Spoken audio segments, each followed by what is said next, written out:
Hello, welcome to my channel. I am Brita Wallace, family and parent educator with Wallace Family Ministry, and we have committed to go on a 40-day Love Dare journey for parents as parents, and we are on day 24, which is really awesome, of the Love Dare. As we approach the end of our study, we are on day 24 through out of day 40, and that's really encouraging because we've made it more than halfway there. So I hope you guys are being filled up. I hope you're learning lots. I hope you're opening your hearts and loving your kids in these ways and doing the dares, and you're seeing the fruit of that. I would love to hear about it if you want to write in the comments how these studies and how loving in this way and learning how to love unconditionally is changing your life and the trajectory of your home. All right, so we are going to hop right in here. We are going to learn today that love forgives. That is day 24. And we always start with a verse, and our verse today is Matthew 6:14. So this says, if you forgive others for their transgressions, your heavenly Father will also forgive you. All right? So as long as there are muddy feet, sibling rivalry, and a variety of uses for the living room furniture, parents will always have plenty of opportunities to practice the fine art of forgiveness, right? But if not for love, we'll use these opportunities for other things, like displaying our vocal volume, declaring the nearness of our martyrdom, and preserving pain in our memories. Instead of letting our kids see what being forgiven feels like, we'll leave the impression that love can only go as far before it runs out of gas and can't take it anymore, okay? So, this is a really important paragraph that I really want you guys to write down, even if you paraphrase it, whatever. But this is the very, very first point. This is such an important day to focus on. So, too often we focus on enforcing justice. We come down hard and throw our children into a prison of our own anger. And though our job is to teach them that actions come with consequences, the equally priceless quest of parenting is to show them that love conquers a multitude of sins. 1 Peter 4:8. So, when we discipline our children, the end game is not only to obtain an admission of guilt and change of direction, but to look them in the eye with restorative love and assure them we forgive them for breaking our trust or violating our rules. Again, we are grieved by what they've done, but we still love them and choose to release them, not from punishment or a temporary loss of privilege, but from any lingering anger and tension between us. We will take the lead in reestablishing the relationship after a painful breach, okay? This is how love endures. It remembers Jesus' words, "Blessed are the merciful, for they shall receive mercy. Blessed are the peacemakers, for they shall be called sons of God." Love knows that the day we stop forgiving is the day we poison our own hearts with bitterness and spiral our relationship with our children downward toward ongoing anger and isolation.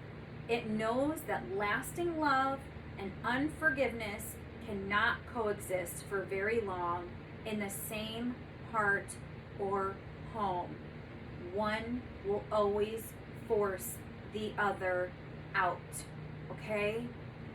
Love knows how to put on a thickness of armor that is hard to offend, and then it gives us wisdom to confront another's crimes with grace, okay? Love knows how to put on a thickness of armor that is hard to offend, and then it gives us wisdom to confront another's crimes with grace. It willingly works to bring everyone back to the table, and it knows life is too short to let the past keep poisoning, the fellowship of the future. When anyone refuses to forgive, what do you think happens? All right? Think about that for a minute. I wish this was live, because I wish we could talk about this, because I think that these conversations are so important sometimes to just have. What do you think happens when we refuse to forgive? Well, bitterness will bloom, hearts harden, and the affectionate feelings of tenderness fade into the background. And I could speak into that because there was so much trauma and stuff going on in my life as a kid, and things I didn't understand, which I think if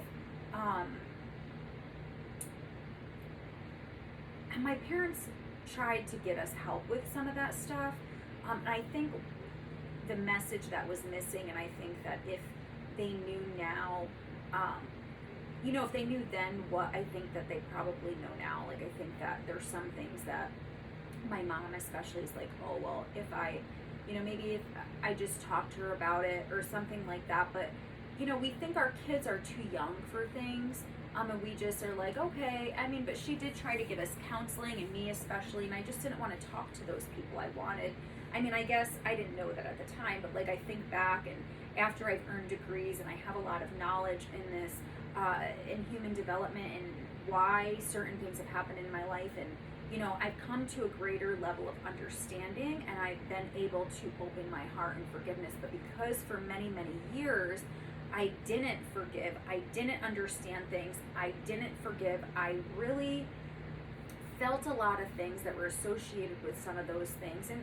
And the things that I'm talking about were really things that were probably what was best for our family, and what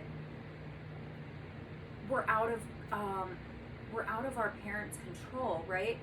But I think I really needed to have that connection and conversation with my parents more than strangers. And I think that that's one thing that I really want to teach in Wallace Family Ministry, is that we can help our children with their own trauma.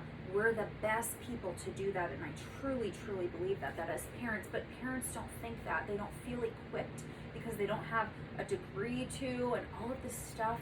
But we're the closest people to them, and we can help them through it, and we can learn how to do that. And because we're all subject to trauma in our lives, none of us get spared heartbreak and things that are traumatic and cause trauma in our lives, because things that are traumatic don't necessarily cause trauma. And I'm not going to get into that right now. That's a conversation for another day, because that's a whole other teaching. But you can be traumatized in the moment about something, or man, that was traumatizing, and not experience trauma inside. So again, that's another conversation for another time. But because of that unforgiveness, it really did harden my heart. There was a lot of bitterness that took place, and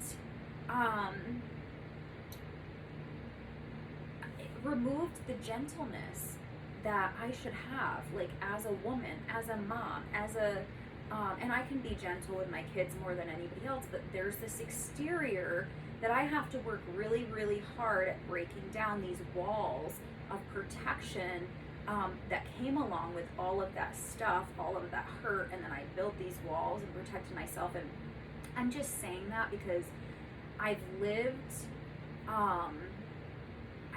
life that way, and there's things that I read, or if I take a personality test, and I'm into stuff like that because of what I study, and have human development and stuff, and where your gifts are and what you'd be best at, which is teacher and a disciple, evangelist. So I got tied on that on the most recent gifts test that I took. But I take these, the Enneagram and stuff, the things in there that it says that are true to my personality based off my answers are gentleness, peacemaker, and I'm I did not live my life that way, but I see those qualities and I can be those things.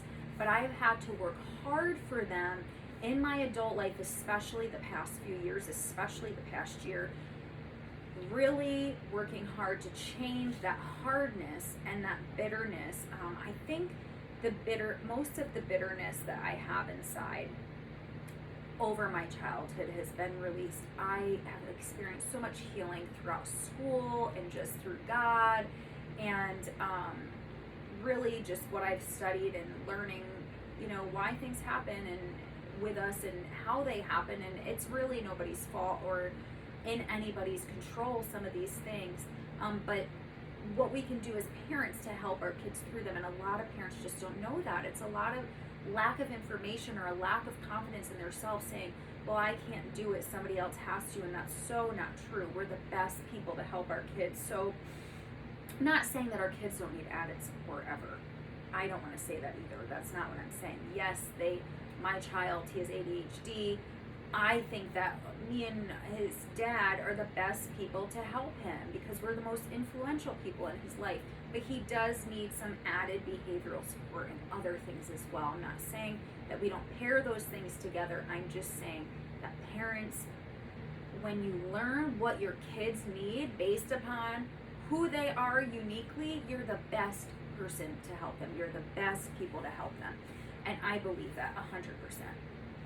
So we want to make sure that we're not allowing our hearts to harden, because it's hard. It's a fight to get our heart to soften. Believe me, I've been there, and that's why I just told you that whole tangent of a story is because it's hard. You have to fight for your heart to become soft again,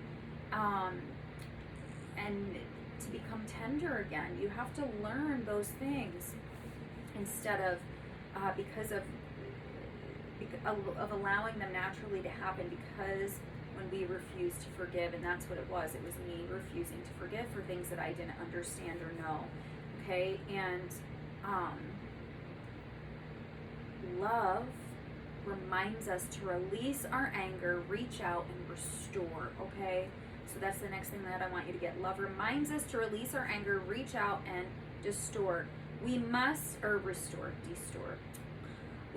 keep forgiving our children as we have been forgiven, okay? But that's not the only way our forgiveness can make a deep imprint in our child's heart. They know, for example, when mom and dad aren't getting along. They're watching how you work things out and what marital mercy looks like. They overhear you talk about coworkers. Like it or not, they do. And as children, look back on your childhood, because if your parents did any of this stuff, you remember that you did hear things that they thought you didn't hear. And all of us are guilty of it as parents. I've said things in front of my kids. My parents have said things in front of us.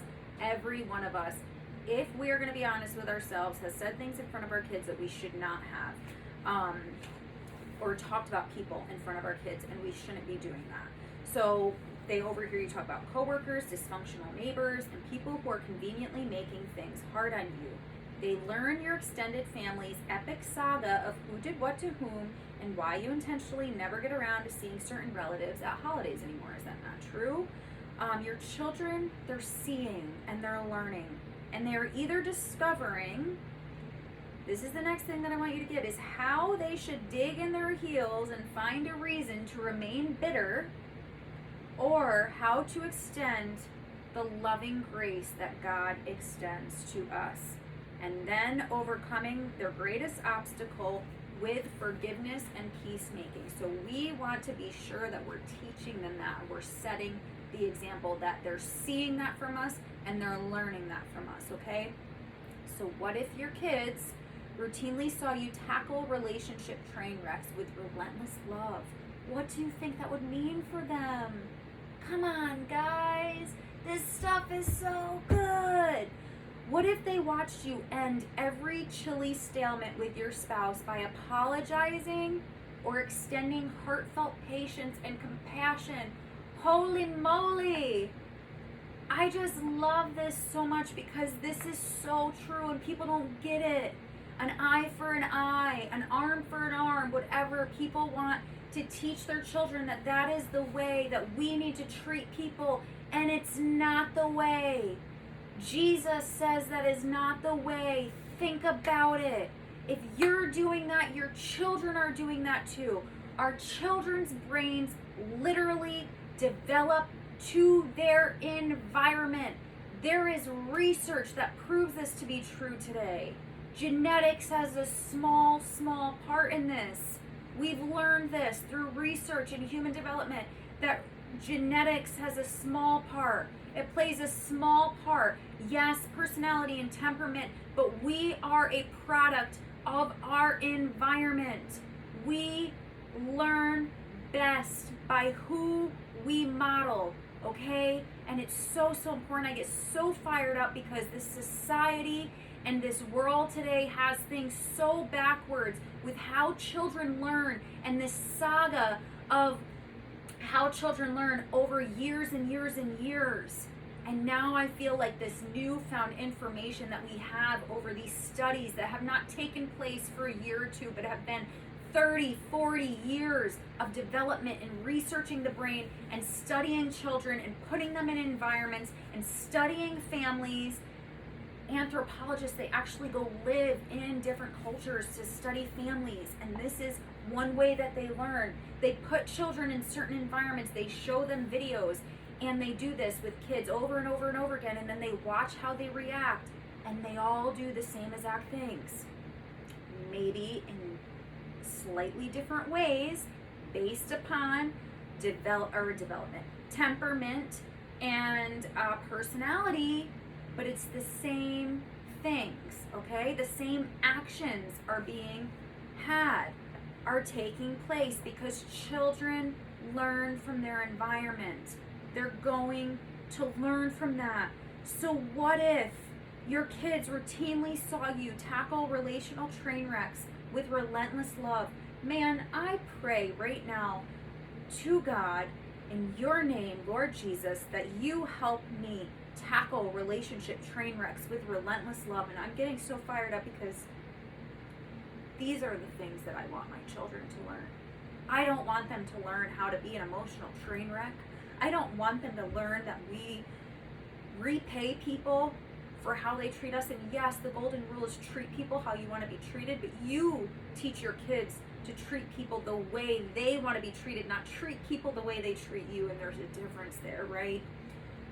What if they watched you end your chilly stalemate with your spouse by apologizing, okay? Or extending heartfelt patience and compassion. So many of us don't learn how to do that, but it's what we should do, and it has so much fruit, guys. There's so much fruit there. So let's learn that, okay? Let's learn to teach our kids how to love like that. Then our children would vividly see the power of love in action. That's love in action. It's when we're not repaying people for the way they treat us, but we're treating them better and we're acting in love instead, right? Then they would learn that one of the greatest secrets to forever friendships and monumental marriages. They would know when you look them in the eye and say, I forgive you, you absolutely mean it. Do you ever say that to your kids? Do you ever apologize when you're wrong? Because it's so important that we do that so they learn how to do that to others and for others. So they learn how to be forgiving. Okay? And even if the subject of their childish offense was to surface again in conversation, it would be as a point of instruction, okay? And not as a fuel for a fight or a rebounding of outdated anger, okay? That is so important.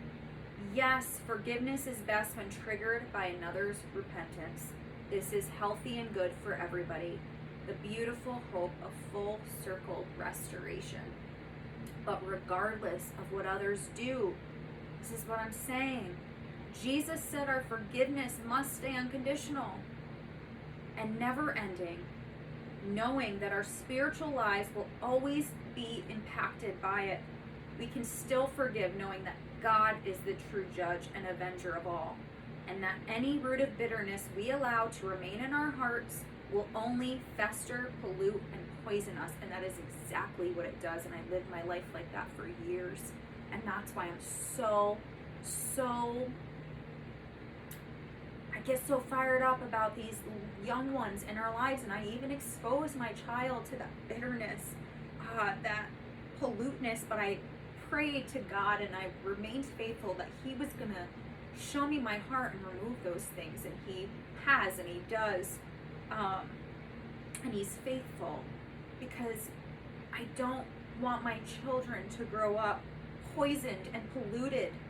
I don't want them exposed to bitterness and negativity all the time. I mean, yes, we're all going to go through that. We're all going to go through moments of emotional outbursts because we're human, and we can't be emotional heroes and conquerors all the time. I mean, we just can't. I mean, my kids get hurt and I don't handle it well. I don't know why. Like, I should be able to handle it well,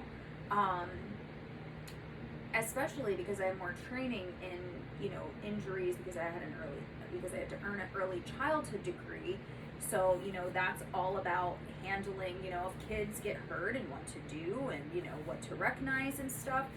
If I ran a center, because that was what my degree was geared towards in early childhood education, was me being a center director at like running a child care center. So I had to learn about certain things, and you're supposed to remain calm. Like, that is the one thing they tell you to do, so kids remain calm. And I ran a children's ministry, and other kids have fallen and hit their head, and they have gotten hurt, and I have remained calm. But for some reason, when my kids get hurt, sometimes it's an immediate, I don't remain calm immediately. I tend to freak out a little. Or if they're put in a situation, I get immediate anxiety, which anxiety is something God has taken from me. I used to have anxiety all day, every day. No joke, consumed me, suffocated me, choked me out, like legit, was super duper bad. And it really debilitated my life in a lot of ways. And I hid it really well, and and especially at nighttime, like, it was so bad. And God, thank you, Lord, for removing that from me in most situations. I very rarely struggle with anxiety today, but when my kids get hurt or put in a compromising situation and I just panic at first, that is my natural response, is I immediately get anxiety. And then after a few minutes, I'm able to be okay, talk myself out of that in my head, calm down, remain calm. But that's not helpful to kids. It's not helpful to kids when we're not remaining calm, and I'm like a psycho in the beginning of when something like that happens. So, moving on,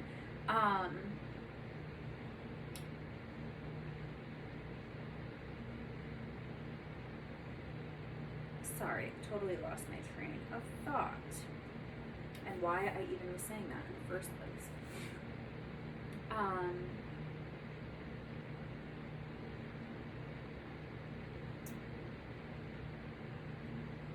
Yes, forgiveness is not always sweet and gentle, okay? It's not.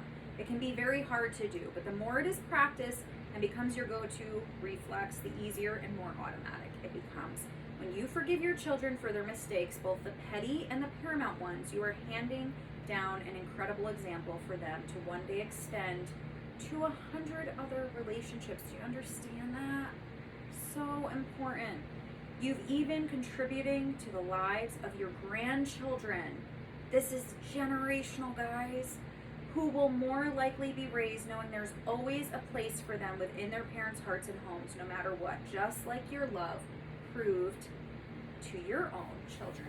Okay, so very quickly, because I have to go, we are going to go through the dare, which is search your heart, all right, for any unresolved anger or unforgiveness against your children, or anyone else for that matter, and write down their names and a list of their offenses. Pray for them and ask God to give you the love and the grace to forgive them, and then cross out what they have done with permanent ink and say it loud and from your heart, I choose to forgive you. And now we're going to throw this paper away as a testament to your forgiveness and newfound freedom. Holy moly, that is going to be so powerful. And I would love if those of you who do this write in the comments how this made you feel afterwards, and if you felt a weight being lifted. I would love to know, and for you to share. You don't have to share who it is that you forgive unless you want to. You don't have to share what it is you forgive them for unless you want to. Testimony is a really great thing, and we're not all called to share, but some of us are. So share if you want to, share willingly, and know that this is a safe place. And I will not tolerate really any negativity, although I don't think I can delete comments on YouTube. But anyway, I would love to hear how powerful that has been in your life after you choose to forgive, because it opens up floodgates in our hearts, guys. So I love you. I thank you for tuning in today and for bearing with my vulnerability as I got emotional. And I hope I see you tomorrow. And for what day are we on? Day 25 of the Love Dare for Parents. And I cannot wait. So make sure you subscribe to my channel, like me, and share me with your friends for future, for the rest of this study and for future studies in the future. That was a terrible sentence, for future studies in the future, but you know what I mean. So take care and God bless.